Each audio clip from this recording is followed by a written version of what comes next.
பல வருஷம் கழிச்சு கோயம்புத்தூர் தன்னோட பழைய நிலைமைக்கு வந்துருக்கு. சில்லென்ற கோயம்புத்தூர் அப்படின்ற பேருக்கு இப்போ தான் அர்த்தத்தை கொடுக்கும். அப்படி ஏன்னா இவ்வளோ நாள் வெயில் வந்து பார்த்துட்டிங்கன்னா அரௌண்ட் ஒரு 38-40 வரைக்கும்லாம் போச்சு.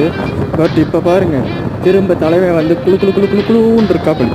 So it's a good sign. கத்திரி வெயில் ஆரம்பத்துலேயே வந்து இந்த மாதிரி ஒரு சைன் வந்தது ரொம்ப நல்லா தான் இருக்குது. பட் இதே நிலைமை எத்தனை நாளுக்கு நீடிக்கும்னு எனக்கு தெரியல. எவ்வளோ நாள் நீடித்தாலும் என்ன, பட் நல்லா தானே இருக்குது.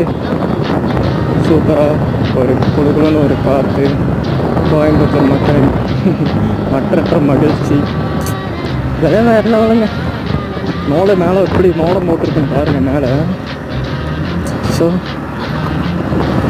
யாருக்கெல்லாம் இந்த வண்டி இன்னும் ரொம்ப பிடிக்கும்? இந்த வண்டி இதை பாருங்கள். எனக்கெல்லாம் சின்ன வயசுல உடனே பார்த்தாலே